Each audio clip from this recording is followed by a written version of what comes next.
பேசு தமிழா பேசு நேயர்களுக்கு வணக்கம். ஆபரேஷன் சிந்தூர் குறித்த விவகாரம் நேற்றும் இன்றும் நாடாளுமன்றத்துல நடைபெற்றுகிட்டு இருக்கு. இதுல நேற்று நிறைய விஷயங்கள் விவாதிக்கப்பட்டது. அதாவது ஆபரேஷன் சிந்தூர் அப்படிங்கிறது இன்னும் முடிவடையவில்லை, ஆபரேஷன் மகாதேவ் அப்படிங்கிற பெயர்ல அது இன்னுமே தொடரும் அப்படிங்கிற மாதிரி நம்முடைய ராணுவ அமைச்சரான ராஜ்நாத் சிங் அவர்கள் தெரிவிச்சிருந்தாரு. அது மட்டும் இல்லாம நேற்று ஒரு நல்ல தகவல் நமக்கு கிடைத்தது. அதாவது பெகல்காம் சம்பவத்தில் ஈடுபட்ட தீவிரவாதிகள் சுட்டு கொல்லப்பட்டனர் அப்படிங்கிற மாதிரி ஒரு அறிவிப்பு வெளியாகி இருக்கு. இது இந்திய மக்களிடையே ஒரு மிகப்பெரிய மகிழ்ச்சியை கொடுத்திருக்கு. ஏன் அப்படின்னா அப்பாவி மக்கள் 26 பேரை எந்தவித காரணமும் இல்லாம சுட்டு கொன்ற அந்த தீவிரவாதிகளை எப்ப நீங்க பழி வாங்குவீங்க, எப்ப அவங்க மீது நடவடிக்கை எடுப்பீங்க அப்படிங்கிற மாதிரி தான் ஒட்டுமொத்த இந்தியாவுமே மத்திய அரசை நோக்கி, மோடி அரசை நோக்கி கேள்வி எழுப்பிக்கிட்டு இருந்தது. அவர்களுக்கு சரியான பதிலை இந்த நடவடிக்கையின் மூலமா நம்முடைய ராணுவம் புகத்தி இருக்கு. இதை மத்திய அரசு மோடி அவர்களுக்கு கிடைத்த சாதனை, பாஜக கிடைத்த சாதனை அப்படின்லாம் சொல்லவே இல்லை. அவங்க தெளிவா சொல்லிட்டாங்க, இது இந்திய ராணுவத்துக்கு கிடைத்த சாதனை. இந்திய ராணுவம் ஆபரேஷன் சிந்தூரை இன்னும் முடிக்கவில்லை, ஆபரேஷன் மகாதேவ் அப்படிங்கிற பெயர்ல தொடர்ந்து நடைபெறும் அப்படிங்கிற மாதிரி சொல்லியிருக்காங்க. இந்தியாவுக்குள்ள நுழைஞ்சு ஏதாவது ஒரு அசம்பாவிதத்துல ஈடுபடணும்னு நினைக்கிற எந்த ஒரு பயங்கரவாதிக்கும் இது போன்ற நடவடிக்கைகள் அச்சத்தை ஏற்படுத்தணும் அப்படிங்கிற மாதிரி தான் நம்மளுடைய இந்திய ராணுவம் செயல்பட்டுக்கிட்டு இருக்கு. சோ இப்படி இந்திய ராணுவம் துணிந்து நடவடிக்கை எடுத்துக்கிட்டு இருக்கு. தங்களுடைய உயிரையும் துச்சமென நினைத்து தீவிரவாதிகளுக்கு எதிராகவும் பயங்கரவாதத்திற்கு எதிராகவும் நடவடிக்கை எடுத்துக்கிட்டு இருக்காங்க. ஆனா இந்திய கூட்டணியை சேர்ந்த பெரும்பாலான எம்பிக்கள் இந்திய ராணுவத்தை பாராட்டவே இல்லை. அதற்கு பதிலாக மத்திய அரசை நோக்கி 1008 கேள்விகளை எழுப்பியிருக்காங்க.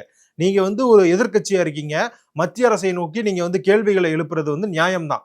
அது உங்க அரசியலுக்காக நீங்க பண்றீங்க, அதை ஏத்துக்கலாம். ஆனா இந்திய ராணுவம் உங்களை என்ன பண்ணுச்சு? நீங்க ஆட்சியில் இருக்கும் பொழுதும் சரி, இப்போதும் சரி, இந்திய ராணுவம் எதையும் பொருட்படுத்தாமல் நம்ம நாடுதான் முக்கியம், யார் ஆண்டாலும் நமக்கு பிரச்சனை இல்லை, நமக்கு நம்மளுடைய நாடுதான் முக்கியம் அப்படிங்கிற நோக்கத்தோட அவங்க செயல்பட்டுக்கிட்டு இருக்காங்க. ஆனா அவங்கள கொஞ்சம் கூட பாராட்டாம மத்திய அரசை நோக்கி குறைகளை மட்டுமே சுட்டி காட்டுறது எந்த விதத்தில் நியாயம் அப்படிங்கிற கேள்விதான் இருக்கு. இதுல யார் யாரு எந்தெந்த மாதிரி பேசியிருக்காங்க அப்படிங்கிறத முதல்ல நம்ம பாத்திரலாம். முதலாவதாக காங்கிரஸ் எம்பியா இருக்கக்கூடிய கௌரவ் கோகாய் என்ன சொல்லியிருக்காரு அப்படின்னு பாத்தீங்கன்னா, ஹவு டெரரிஸ்ட் என்டர்ட் பெஹல்காம், எப்படி பெஹல்காம்குள்ள தீவிரவாதிகள் வந்தாங்க அப்படிங்கிற கேள்வி அவர் கேட்டிருக்காரு. இதற்கு ஜேடியு எம்பியான லலன் சிங் பதில் சொல்லியிருக்காரு. நீங்க முதல்ல எப்படி 2008ஆம் ஆண்டு தீவிரவாதிகள் மும்பை நகருக்குள்ள வந்தாங்க அப்படிங்கறத சொல்லுங்க. அது மட்டும் இல்லாம நீங்க தொடர்ந்து பிரதமரை நோக்கி ஒரு குற்றச்சாட்டு வைக்கிறீங்க, மோடி அவர்கள் பேச மாட்டாரு, மோடி அவர்கள் பேச மாட்டாரு அப்படின்னு. ஆமா, நாங்க சொல்றோம் மோடி அவர்கள் பேசல. அவர் தன்னுடைய செயல்பாடு மூலமாக இந்த நடவடிக்கைகள்லாம் எடுத்திருக்காரு. 2008ஆம் ஆண்டு நடந்த தீவிரவாத தாக்குதல்ல நீங்க எப்படி குற்றவாளிகளை கண்டுபிடிச்சீங்க, அதை எப்படி எதிர்வினையாற்றுறீங்க அப்படிங்கிறது இந்தியாவுக்கே தெரியும். ஆனா ஆபரேஷன் சிந்தூர் அப்படிங்கிற மூலமா பெஹல்காம் தீவிரவாத தாக்குதலுக்கு இந்தியா உடனடியாக நடவடிக்கை எடுத்தது. அது மட்டும் இல்லாம உலகம் முழுக்க பரவி கிடக்கக்கூடிய தீவிரவாத அமைப்புகளுக்கு இந்தியா அப்படிங்கிற நாட்டை கேட்ட உடனே பயம் ஏற்படும் வகையில நம்முடைய அரசு செயல்பட்டு இருக்கு. உங்களுக்கு கொஞ்சமாவது நாட்டுப்பற்று இருந்தது அப்படின்னா நீங்க நம்முடைய ராணுவத்தை பாராட்டி இருப்பீங்க. ஆனா நீங்க அதை செய்யவே இல்லை. தொடர்ந்து நம்முடைய நாட்டை பற்றி தவறான கருத்துக்களை பரப்புறது மட்டும்தான் உங்களுடைய வேலையா இருக்கு அப்படிங்கிறத லலன் சிங் தெரிவிச்சிருக்காரு. அது மட்டும் இல்லாம பிரணிதி சிண்டே அப்படிங்கிற ஒரு எம்பி, காங்கிரஸ் எம்பி தான், மகாராஷ்டிரால இருந்து தேர்ந்தெடுக்கப்பட்டவங்க. அவங்க என்ன சொல்லியிருக்காங்க அப்படின்னு பாத்தீங்க அப்படின்னா, ஆபரேஷன் சிந்தூர் அப்படிங்கிறது ஒரு நாடகம், மீடியாவுக்காக பாஜக அரசு செய்த ஒரு வெற்று விளம்பரம், வெற்று நாடகம் அப்படிங்கிற மாதிரி சொல்லியிருக்காங்க. அது ஒரு காமெடி அப்படிங்கிற மாதிரி சொல்லியிருக்காங்க.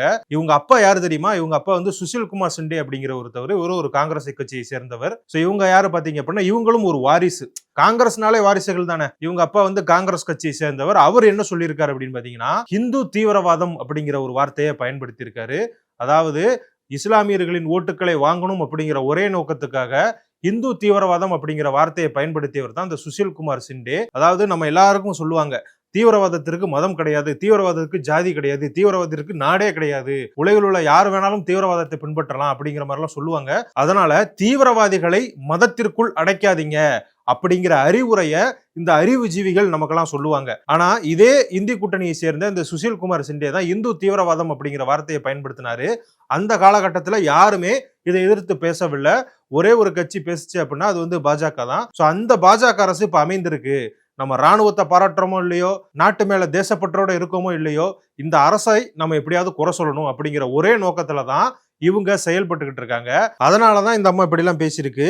ஆனா இதுக்கு சாம்பவி சௌத்ரி அவங்க பதிலடி கொடுத்திருக்காங்க. சாம்பவி சௌத்ரி உங்க எல்லாருக்குமே தெரிஞ்சிருக்கும், ஒரு இளம் எம்பி, சிராக் பஸ்வான் இருக்காருல்ல, அவருடைய கட்சியை சேர்ந்தவங்க.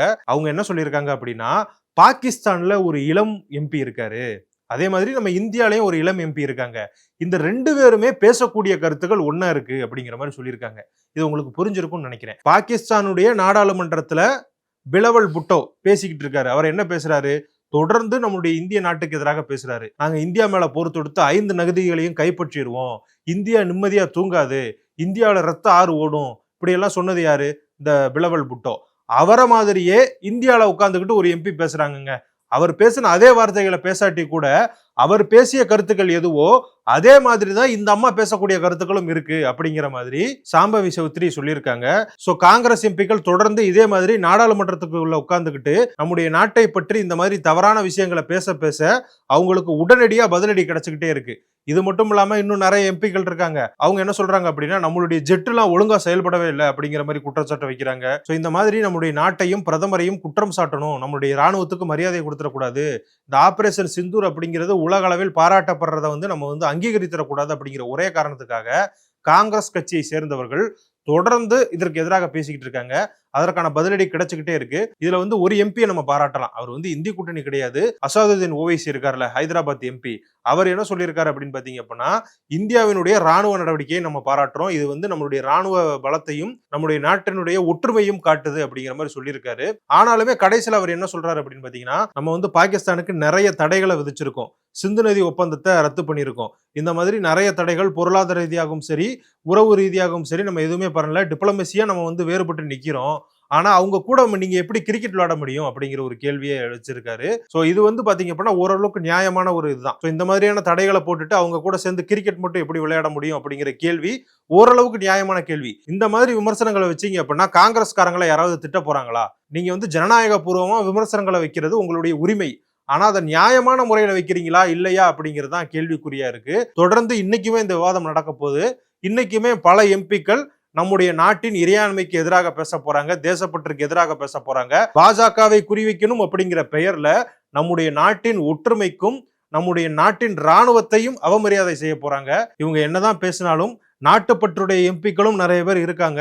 அவங்க தொடர்ந்து பதிலடி கொடுத்துக்கிட்டே தான் இருக்க போறாங்க. ஸோ இன்னைக்கு நாடாளுமன்றத்தில் என்னென்ன விவாதங்கள் நடக்க போகுது அப்படிங்கிறதையும் நம்ம தொடர்ந்து பார்க்கலாம். ஸோ இந்த வீடியோ உங்களுக்கு பிடித்திருந்தது அப்படின்னா கண்டிப்பா லைக் பண்ணுங்க. இந்த வீடியோ பத்தி நீங்க என்ன நினைக்கிறீங்க? இந்த காங்கிரஸ் கட்சியை சேர்ந்த எம்பிக்கள்லாம் இருக்காங்களே, அவங்க ராணுவத்திற்கு மரியாதை கூட செலுத்தாம குறை சொல்லிக்கிட்டே இருக்காங்களே, இதை பத்தி நீங்க என்ன நினைக்கிறீங்க அப்படிங்கிறத கமெண்ட்ல சொல்லுங்க. நன்றி. குரு ராகு இல்லாம ஒருத்தனால இன்டர் காஸ்ட் மேரேஜ் பண்ண முடியாது, கலப்பு திருமணம் பண்ண முடியாது.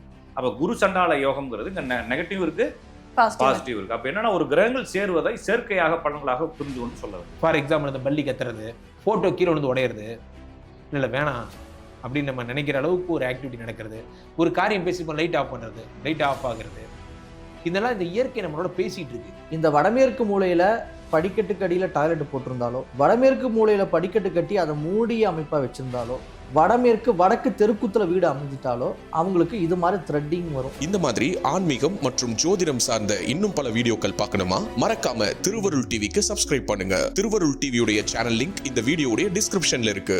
உலக தமிழ் சொந்தங்களுக்கு வணக்கம். நான் ராஜவேல் நாகராஜன்.